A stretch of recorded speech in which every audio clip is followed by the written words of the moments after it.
Your talk is going to be about Cartier and obsession with stones. Fantastic. Thank you for being here, Helen. And There's a clicker on stage, yes? There's a clicker on stage and Fabulous. some water.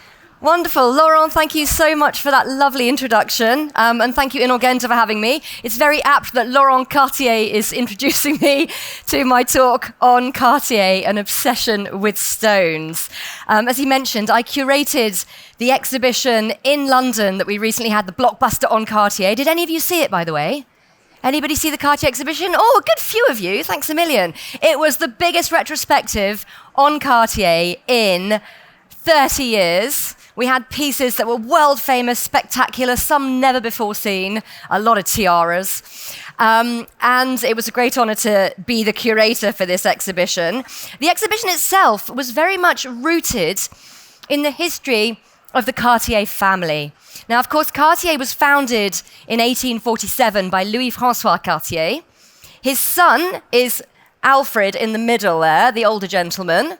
And it's the three grandsons, Louis, Pierre, and Jacques, who really became the focus of our research and the work on the exhibition, because it was these three brothers who really made Cartier into a global international jewelry business. They also had a brilliant balance of characteristics between them. So Louis was very creative, Pierre was a businessman, and Jacques was a gemmologist and loved gemstones. And it's these three brothers I'm going to talk about with their love of gems today. When it came to Cartier, they had a strategy, they had a plan. They knew they wanted to create something massive, and as you can see, Pierre wrote to Jacques in 1915 and said, "Together we have dreamed of the greatness of our family business, and together we have taken it around all four corners of the globe." That's a pretty amazing strategy 100 years ago. But their relationship was also built in close family love. They were very close, the three of them, and we see the quote starts, "My two brothers are everything to me." They then decided to take over the world. Louis was in Paris doing creative. Pierre went to New York to become the business developer. And Jacques in London was the gemmologist who met all the Maharajas and developed some of the biggest clients that the company had ever seen.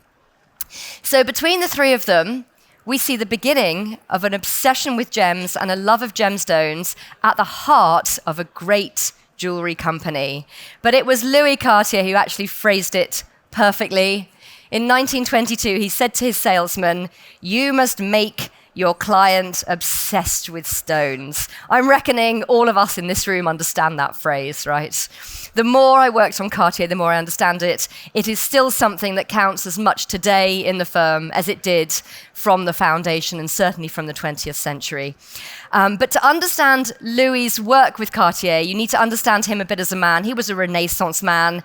He was very much a collector. He had a wonderful library. He made lots of drawings. He would send his workmen out into the streets of Paris to get different ideas because he wanted to create a new look for Cartier. And in about 1900, he said to his designers, "Go into the streets of Paris and get inspiration." And they started making drawings, like the drawing we found in the archives on the right, from ironwork and architecture of 18th century Paris. And then look at the wonderful Manchester tiara next to it.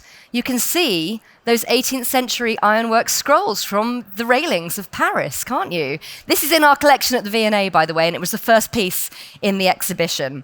And it was very much part of Louis's idea that France was the first inspiration.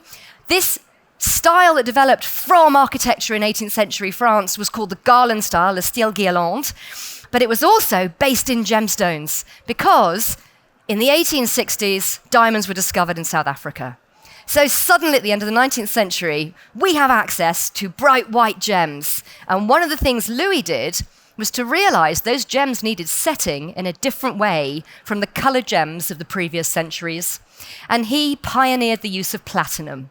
So he worked out that platinum was a very strong tensile material that would be great for mounting these diamonds like they are floating in air. What a brilliant new way of highlighting great new deposits of gemstones. So this was the beginning of the French inspiration, but very soon he also came up with these ideas of looking around the world for inspiration through his own collections, through his own library, which he lent to his designers. He was a big collector of Chinese, Egyptian, Middle Eastern art and artwork. And you can see on the left the greens and the oranges of jade, emerald, and coral were used to really represent the arts of China. In the middle, those beautiful scarabs are actually set with original ancient Egyptian faience that were part of the collections of the Cartier workshops and Louis himself, that then got mounted with stunning gemstones. Look at that one with the amazing wings with all those calibre sugarloaf coloured gems. That was a revelation in the 20s. And on the right, these peacock colours of greens and blues that Louis was really inspired to create from the Middle East. It was this look of Samarkand and the Middle Eastern colours that he called the peacock blues, with jades and turquoise and lapis and emeralds. Shocking at the time. You know, these colours together didn't really happen before.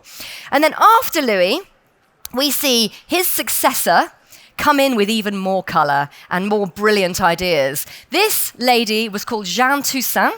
She was the new creative director after Louis retired in 1913, and she brought with her some brilliant ideas and striking colour combinations. You see here those panther spots on that necklace? Her nickname was Pan Pan, and she was really the force behind the popularization of the panther motif in Cartier jewellery. But I still have to say it was Louis who I think has to take a lot of credit here. He hired a woman who was not a member of the family to take over the creative direction in 1933. He knew she had a vision for the company, and she understood what the women that mattered wanted. And she came up with some extraordinary ideas and made some very important clients. Talking of colour and gemstones, one of the great things she came up with was this great colour combination of the purples and turquoise of amethyst and turquoise, so famously beloved by the Duchess of Windsor. Now, this particular necklace was one that the Duke commissioned from Cartier. He turned up with his own stones. So he supplied 170 carats of amethysts, including that lovely heart-shaped one in the middle, and the diamonds. Cartier supplied the turquoise. The Duchess of Windsor loved it so much that she asked Christiane Dior to make a dress to match, which you can see her wearing to a ball at Versailles in the Orangerie. I wish it was more brightly coloured, but the dress itself matches the necklace. And she had 5 pieces in this colour combination. I have to talk about the other brothers, but I have one more story about Louis before I leave.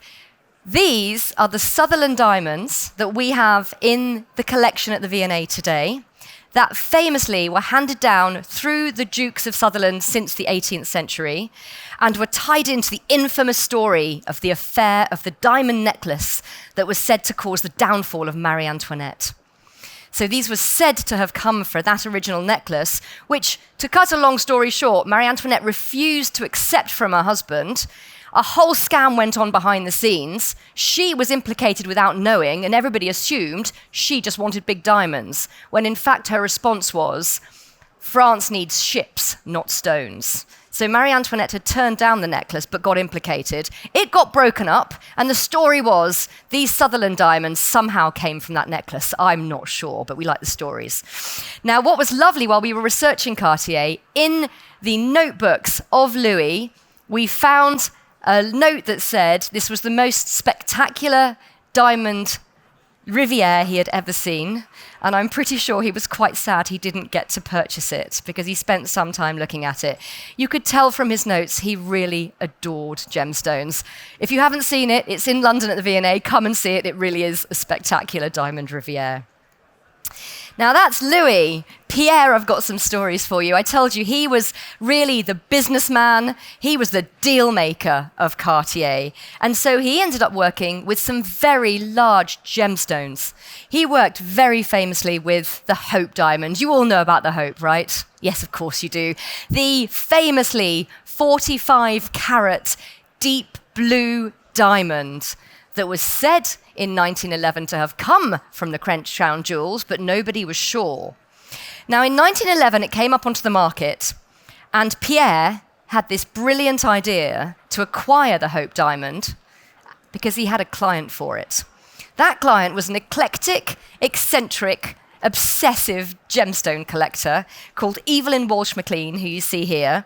He'd already sold a massive diamond to her on her honeymoon, and he had a feeling she might quite like this one. But it was a big punt, because at the time, this was a huge stone. The three brothers of Cartier are in the early stages of building up an international business, and he's going to buy the biggest diamond in the world and hope he can sell it. So what does he do? He comes up with a brilliant series of stories, and he tells Evelyn Walsh McLean that the diamond is cursed.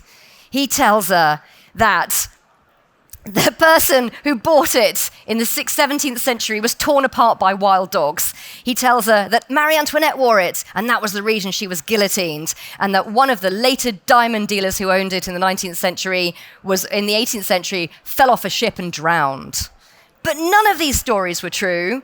The person who owned it, and the diamond dealer originally, Jean-Baptiste Tavernier, he lived to the age of 84 in Switzerland. Marie Antoinette never touched it. It was in a man's jewel when it was in the French crown jewels. And the story about it, what was the other one? The one about the drowning in the sea. It was a mistaken identity. It was another person entirely. The thing that was true, which was extraordinary, was that we now know today from some amazing research done in Paris that the hope did come from the French crown jewels. So Louis got that bit right. Evelyn Walsh McLean said, certainly he was one great salesman. Do I believe? I don't, but I want to. So we know that she bought the diamond, not really buying into the stories, but emotionally, he'd obviously got her hooked. And this is, in a way, it's how we all sell stones, isn't it? It's the emotion. It's why we love them, why you feel attached to them. It's a huge part of the story. Nothing really changes. There's another very famous story with Louis, with Pierre in New York. The story of the pearls. This is a picture of Maisie Plant, who was the young and beautiful wife of Morton Plant, who was a great sort of US financier and had big property in New York. At the time, in 1917, Pierre was looking for a new location for the New York offices. They needed to expand, and he had his eye on Fifth Avenue but hadn't found a spot, but had heard that Morton Plant was selling their townhouse. He also heard that Maisie Plant liked the pearl necklace that he had in stock. He sat next to her at dinner one day, and over that meal, they swapped the necklace for the townhouse with $1 to seal the deal. If you think what happened in the 1920s with the culturing of pearls and then the crash that followed, I think he made one of the best deals in the history of the world. There's another deal with Cartier New York that I want to tell you about. It doesn't involve Pierre, it's a little later. We're now into the 1960s, but it's the story of the Cartier diamond. In 1969, a very important 69-carat pear-shaped diamond came up for auction in New York. It went crazy in the sale room. It had an estimate in the hundreds of thousands. It suddenly went on to $1 million. In 1969, that was a big deal. This was a world record. It hit $1 million on the telephone, and then one last bid on another telephone went to $1,050,000. The buyer was Cartier. Cartier had bought it and named it the Cartier diamond, but it was the underbidder that was interesting. Richard Burton had told his lawyer to buy that diamond, get it for me, you get it for $1 million. And Cartier pipped him to the post by $50,000. Apparently, he was livid. He flew, Elizabeth Taylor said in her autobiography, he flew into one of his Welsh rages, terrible temper apparently, and said to Cartier, I want that diamond, you've got to give it to me. They agreed, they sold it to him for $1,100,000 on the promise that they could exhibit it for 6 months first in their New York store. They had 6,000 people round the block, and it even had a place on the Letterman show as an interviewee. I think that might have been one of the best bits of marketing anyone has ever done in the history of jewellery. Today it is, of course, the Taylor Burton diamond, renamed and famously worn by his beloved Elizabeth Taylor. So those are the stories of Louis and Pierre, but it's really Jacques who I think is the gem expert that I want to tell you the most about today. It was said of him by Lady Oxford that rarer than a great artist or designer in precious stones, he was a wonderful friend. And this was something Jacques was brilliant at, was making relationships as well as sharing his knowledge about gemstones. He was also a true obsessor over stones. He was one of the early dealers who travelled around the world looking for gemstones. We all think it's quite normal today, off to Sri Lanka to go and look for sapphires. You've heard some stories about that already the last couple of days. Jacques, in 1911, went to India and then to the Middle East, meeting clients and looking for gems and then going to look for pearls. And then in 1926, he came back to the Far East and went to Sri Lanka for sapphires. I'm going to tell you a little bit about those trips that he had. When he was in India, he went over for the Delhi Durbar. That was in 1911. It was the coronation of the King and Queen in India, as part of being Emperor and Empress of India at the time. And he was there not only to be there for that event, but to network and hobnob with the Maharajas and get inspiration for jewellery ideas. And one of the things that came into the canon of Cartier jewellery after his explorations out there was our beautiful Tutti Frutti jewellery, which I think everybody knows as being one of the iconic designs of Cartier today. Of course, it came as an influence from India. Carved emeralds and carved rubies. The blues and greens of Indian jewellery are two of the most popular colour combinations in Indian jewels. But not sapphires so much. Sapphires are considered bad luck, too powerful, maybe not good for the wearer, unless your horoscope says you can wear them. So Jacques introduced, with Cartier, the blue stones to the three, so that we now had this, what was known as a shocking colour combination, quite barbaric at the time. Today now, one of the most famous combinations of colours. We have here the stunning necklace of Daisy Fellows, who was the heiress to the Singer sewing machine fortune, but also one of the most fashionable women at the time. You see her wearing her necklace on the right. Two massive sapphires at the back from Sri Lanka, 50 carats each, by the way, just at the back, because they're a clasp, you know. And of course, the Mountbatten Bandeau, which we have in our collection at the V&A as well. This amazing sort of tiara that sits low on the brow that was bought from Cartier stock in 1928 by Lady Mountbatten. She was married to Louis Mountbatten, and she was therefore the last viceroy of India. And they were both very connected to the country because they declared their engagement from India in 1922. She bought this from stock. We've never seen her wearing it in any pictures as a tiara, but in that photograph with her youngest daughter, she's actually wearing it as two bracelets because it comes apart as well. I told you Jacques made some great clients. Probably his greatest coup was becoming friends with the Maharajas of India, these wonderful Indian princes who had the most extraordinary treasuries stuffed full of gems. Perhaps the most famous jewellery commission of all time was that of the Maharajas of Patiala. Bhupendra Singh commissioned Cartier in 1928 to reset their entire treasury of gems. One of the biggest commissions we've ever seen. And such jewels as the choker and this amazing ceremonial collar necklace were created from the treasury of the Patiala gems. You see his successor, Yavavindra Singh, wearing the choker, the necklace, natural pearl earrings, and a Cartier tiara over his turban. I do not think there is such a thing as too much. I would like to bring this look back. And gentlemen, can you please help us? I think he looks amazing. What you can't see, he's also got a massive emerald belt and diamond-studded sword as well. He was covered and looked fabulous. But the story of this necklace is what I want to tell you. Cartier obviously set the jewels. They did another brilliant marketing tactic, by the way. Before they sent the jewels into India, all finished and mounted up, they wrote to the Maharaja and said, "Can we please exhibit these for 6 months in our shop on Rue de la Paix first?" Genius, of course you can. Now everybody knows you're making jewels for the Maharajas, right? But a bit later on, 1940s, 1950s, with partition, all the changes in India, a lot of Indian jewellery got broken up, and this necklace disappeared. Nobody knew what had happened to it. It's the way with diamonds and precious gems. They are portable, they are saleable, things get sold and moved away. In the 1990s, Cartier was in a dealer's workshop and found a frame with all the big diamonds out. And the necklace frame was rediscovered.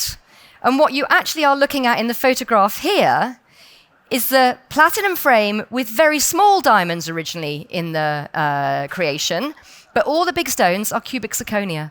So Cartier had it remade up with CZ so that we can see the necklace today, which I think is amazing. I love how these stories of rediscovery come around. It's such a nice way of seeing history come back. And of course, I said to you, this was the beginning of big commissions, right? The other Maharaja that Jacques was great friends with was the Maharaja of Nawanagar, a man called Ranjit Singh, who was actually a professional cricketer, very famous cricketer. He was known as Ranji to his friends, who had a great love of gems as well. Jacques said of him, he would fondle gemstones with the love of an artist, and they would have great discussions over emeralds and rubies and debate the color together. For Ranji and his successors, Jacques worked on creating more beautiful Cartier jewels. And this one here, which is today lost, I must say, does not exist in any form, is the spectacular Nawanagar necklace. At the time, Jacques said a necklace like this could never have been made in the past and could not be made in the future. And I have to say, I think that's probably true. At the center, we have the massive, I think it was sort of 60 carats diamond, the Ranji diamond. There was a 10-carat green. There were pinks and blues. There was even a red diamond put in at one point. It was meant to be the best diamond necklace in the world. And it was the diamond necklace that became the model for the one worn by Anne Hathaway in Ocean's 8, the one that was called the Jeanne Toussaint, because Cartier had it mounted up and named after Louis' successor as the creative director. So that was quite an extraordinary piece. The Maharajas of Nawanagar also had a fantastic collection of other gems. This again is the successor of Ranjit Singh, who had the rubies mounted up into the Nawanagar ruby necklace, 200 carats of unheated Burmese gems. The best ruby necklace I have ever seen. I don't think I'll ever see one better. Extraordinary. Currently on display, by the way, in Paris at the Altani collection, if you want to see it. So that's another good exhibition you need to get to before that closes in April. Together with the Tiger's Eye diamond, the 60 carat, they call it orangey tobacco, cognac coloured diamond that was mounted in this sarpek ornament to be worn on a turban. This was made in 1937, which was the year of the coronation, and we think that the Maharaja of Nawanagar bought it from stock with a white diamond in, but had the orangey brown put in to make it a more impressive piece. I do know, by the way, that that piece was worn to King Charles's coronation some years ago by the owner, so it has been worn to a coronation.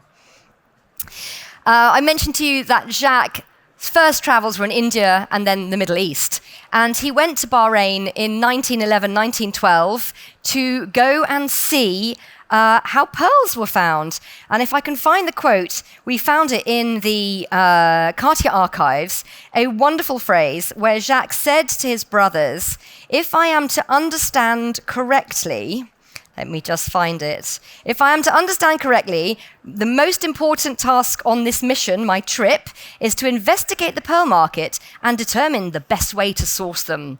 Pearls were a huge part of the market in the 1910s. They were 70% of Cartier's export business. That's very high. They had rooms on pearls in Paris and in New York. So, of course, Jacques goes to the Middle East to see them. And what he does is he gets invited on the pearling ship of one of the local pearl producers. They take some brilliant photographs, but they open 200 oysters and find nothing, not one pearl. But Jacques is not put off by this. Instead, he comes back to London with lots of brilliant ideas, uses the picture from his friend's pearl fishing boat as a diver descending from Mr. Cartier's boat, calling themselves pearl importers, selling pearls from the source to the purchaser. So although he may not have come home with lots of pearls, he came home with lots of ideas on how to market them, which I thought was rather brilliant. He also visited Sri Lanka, like I mentioned, in 1926. I love the photographs we find from the period. Very little has changed today. These are pictures I took a few years ago in the rivers, and you see 100 years on, the mining techniques are very similar. It's very reassuring about sustainability. He went over there to meet trade. He went to the mines. He wanted to, again, bring back big sapphires. We don't know exactly which he might have brought back or not. That's quite opaque in the archives, but we do know 3 massive Sri Lankan sapphires that were mounted up from 1913 onwards. The King of Romania's sapphire on the left, 478 carats. It was the largest sapphire in the world when it was sold to the King of Romania in the 1910s. It's still the top 5th today, by the way. There was a beautiful star sapphire. You can't see it so well. Both of them are stars in the middle. 311 carats is that big cabochon drop. Absolutely stunning. And the one on the right was the 200 carat Sri Lankan sapphire that belonged to the Duchess of Windsor. So, of course, that was part of her very big collection, but not as famous as this sapphire that Wallace owned. Of course, the famous Panther brooch from 1948 that was so symbolic of the entire situation. What had happened, of course, that she had caused a constitutional crisis with the abdication of the king in 1936, who could not rule without the support of the woman he loved. She, as a double-divorced American, could not be queen. So what happened was they recreated, as part of their love story, their own collection of crown jewels that she would not be able to wear as she was not queen. One of them was this. This was actually bought from Cartier stock, a big Sri Lankan 150 carat, I think, cabochon that really, for me, sums up her personality. A feminine, powerful creature sitting on top of the world, looking out. I love how jewelry symbolizes these people. So that was a wonderful collection. This is still part of the story of Jacques, of course, looking at Sri Lanka and sapphires, but also I just want to tell you a story about how personal gemstones were to him. It wasn't all about business, and I think this is why Cartier was so successful. It was something they really felt, this love of gems. This was a brooch that belonged to Jacques' wife, Nellie. He had it made for her. Now, the center stone is an amethyst. Amethyst was Nellie's birthstone. Round the corners, do you see those lovely calibre cut sapphires? Sapphire was Jacques' birthstone. He would wear a sapphire on his pinky ring as a little signet ring. What this brooch is doing, it has his wife at the center. Jacques is surrounding the entire family, and the 4 points of diamonds are the 4 children that they had. It's a very personal piece. And when you think that he was part of the scion of Cartier's, something so immensely personal, it changes the way you look at how they connect with gemstones. I think I still have 2 minutes, which is perfect, because I want to just say, I've looked at the connection with the brothers with gems, that they would bring gems in, how they use them as part of the Cartier story. Don't forget that a huge part of the success was also how clients brought them the best stones. So if you are a great jeweler, you get access to the best gems, because not only do the dealers bring them to you, but so do the clients. And you have the best clients, so the best clients bring you the best stones. These are 2 pieces that we had in the exhibition, which are probably, they will stay in my top 10 pieces of jewelry, I think, forever. The first one, the Williamson diamond brooch. Do a few of you guys know this already? Have you heard of it? If you haven't, you need to know about this. This is in the Crown Jewels. This is a royal collection of Great Britain piece. And that brooch you are looking at on the right is centered with a 26-carat pink diamond. Now, if that isn't rare enough, the story is going to blow your mind. It's a beautiful story. In 1947, Princess Elizabeth got engaged to Prince Philip. That was the future queen. And Tom Williamson, who owned the Mdui wine in Tanganyika, so future Tanzania, was a great royalist and gave the future queen a 54-carat pink diamond ruff. What an amazing wedding gift. In 1953, the year of her coronation, that diamond was cut, we know the cut is in London, into this unbelievable circular cut. So rare. It's not a brilliant, it's like a circular. It's an amazing stone. And it was mounted in 1953 in this wonderful brooch by Cartier London. The V&A has the archives of the designer, 10 different iterations. And the one that was really special had a little note. The diamond was circled. It said approved. There was a cross by it, HM the Queen. so we know the Queen chose that piece. She wore it to the wedding of Charles and Diana. It was the year of the coronation. It was mounted. It was an engagement gift. You don't get a better jewel than that for a 26-carat diamond, do you? Pink as well. And the last piece I want to tell you about, this was a story where it was the Maharani of Baroda who turned up to Cartier in 1953 to have her black pearls mounted. These black pearls, I don't think I need to tell you, are probably getting on for as rare as that pink diamond. They were stunning stones. Look at the color, the way they interact with the light, and they were huge. And this was a lovely story where I had gone through the archives in the V&A, had taken pictures, and they were all on my phone, not published, no one had used them before. We'd never had the opportunity, and they had just come to us. And as I was going through the pictures, I suddenly looked at this one and thought, I recognize that.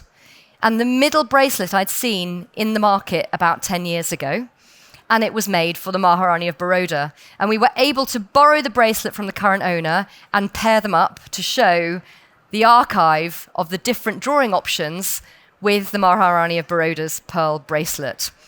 Now, the reason you need to know about the Maharani of Baroda is that she was a great jewellery collector, a great gem trend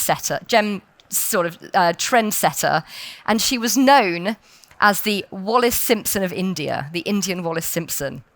There's a last story I'm going to leave you with where it was a party in the 1950s where what had happened was the Maharani of Baroda had a couple of anklets in diamonds and emeralds. She sold them to Harry Winston, didn't want them anymore. Harry Winston mounted them into a necklace. He then sold the necklace to Wallis Simpson, the Duchess of Windsor. The Duchess of Windsor wore it to a party. The Maharani of Baroda was at the party, and the Maharani of Baroda saw Wallis wearing the jewels and turned to a friend and said, "They looked better on my feet." The Duchess of Windsor took it straight back to Harry Winston, and it did not stay in her collection. Now, with that note, I'm going to leave you and say thank you so much for being here. The book for the Cartier collection did very well. I'd love you to have a look at it. I've also got a book on coloured gems and pearls and diamonds called Precious. Thank you so much for joining. And I think that was on time. Timing okay? Perfect timing. Time for one question, and otherwise, Helen, any questions? Otherwise, I'm sure I love questions, so please shout. Helen, yeah, one question. Let me give you the microphone. Hi, just a quick one. You mentioned about the exhibition in Paris in April. And which one is it? So this is the Dynastic Jewels exhibition, which combines the Altani collection together with the Victoria and Albert Museum collection. I can see some nods, which makes me happy. I'm not biased. It's spectacular. So you do need to see it. It's got the tiara of Queen Victoria. There are jewels that belong to Josephine and Stephanie de Beauharnais and Catherine the Great and the Maharajas. So that will be on at the Hotel de la Marine until the middle of April. Thank you so much. Thank you, Helen. Okay, very good. Thanks, guys.